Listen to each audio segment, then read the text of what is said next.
Hello friends, সিপ্রাস গার্ডেনের পক্ষ থেকে সকলকে জানাই শুভ সকাল। এখন প্রচণ্ড রোদের তাপ, প্রচণ্ড, ছাদে ভিডিও করাই যাচ্ছে না। সকাল হতে না হতেই প্রচণ্ড রোদের গরমের উত্তাপ, বাইরে বেরোনো তো যাচ্ছেই না। গাছকে পরিচর্যা কিভাবে করব সেটাই বুঝে উঠতে পারছি না। প্রচণ্ড পরিমাণে জল দিতে হচ্ছে, শাওয়ারিং করাতে হচ্ছে, রোদ্দুরে নিজেদেরও কষ্ট। তবুও বলবো, যতটা পারবেন নিজেদের শরীর বাঁচিয়ে পরিচর্যা করুন, গাছপালায় জল দিন, শাওয়ারিং করান। এবং এই শাওয়ারিংয়ের মধ্যে দিয়েও কয়েকটা পরিচর্যা আমি একটু আধটু বলতে চাই।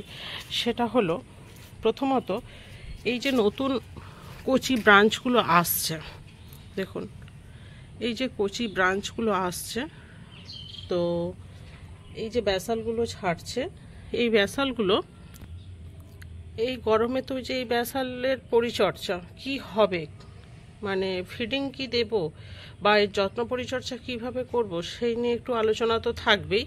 তার মধ্যে থেকেও আমি বলে দিই, এই গরমেতেও পরিচর্যার সাথে সাথে ওষুধগুলো অবশ্যই স্প্রে করবেন। যেমন থিপসের জন্য তো আগে পরিচর্যা বলেছি, এখন বলি মাইটসের জন্য।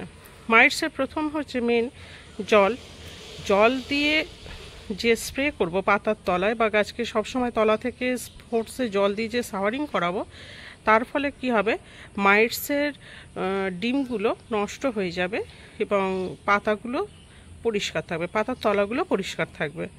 আর এই মাইটসের ডিম নষ্ট করতে গেলে বা মাইটস থেকে উদ্ধার পেতে গেলে, আমাদেরকে রেহাই দিতে গেলে গাছকে, তাহলে শুধু জলই কিন্তু কাজ করবে না, তার সাথেও কয়েকটা মেডিসিন আমাদের হাতের কাছে রাখতে হবে।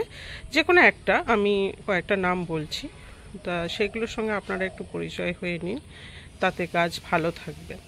মাইটসের ওষুধ অবশ্যই দেবেন, থিপসের ওষুধ দেবেন। থিপসের ওষুধ নিয়ে আমি আগে আলোচনা করেছি প্রিভিয়াস ভিডিওতে।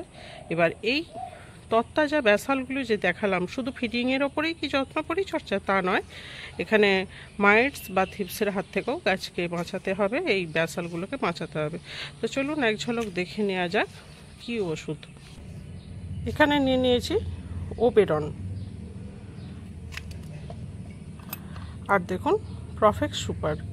এই ওষুধ দুটো খুবই কাজের এবং পারলে আপনারা এই ওষুধগুলো ব্যবহার করতে পারেন। এবার বলি, এই ওষুধগুলো 1 লিটার জলে 1 ml দিয়ে খুব ভালো করে ঝাঁকিয়ে নেবেন, নিয়ে সন্ধ্যের সময় পাতার তলা থেকে স্প্রে করবেন। তাহলে কি হবে, গাছগুলো খুব সুস্থ স্বাভাবিক থাকবে, মাইটসের হাত থেকে রেহাই পাবে। আমি এই ওষুধগুলো ব্যবহার করি এবং ভালো রেজাল্ট দিয়েছে, তো যার কারণেই আপনাদের সঙ্গে এটা শেয়ার করা। তো অনেক বন্ধুদের মানে কমেন্ট থাকে যে দিদি আমরা কি ওষুধ ব্যবহার করব, একটু যদি বলে দেন, সেই কারণেই বলা। তো কখনোই ভাববেন না যেটা এটা কোনো কোম্পানির হয়ে আমি বিজ্ঞাপন দিচ্ছি, কখনোই নয়। আমার বাগানে আমি উপকার পেয়েছি, তাই আপনাদের সঙ্গে শেয়ার করলাম। তো অবশ্যই কিন্তু জানাবেন যে কেমন লাগলো ভিডিওটা, কমেন্ট করবেন।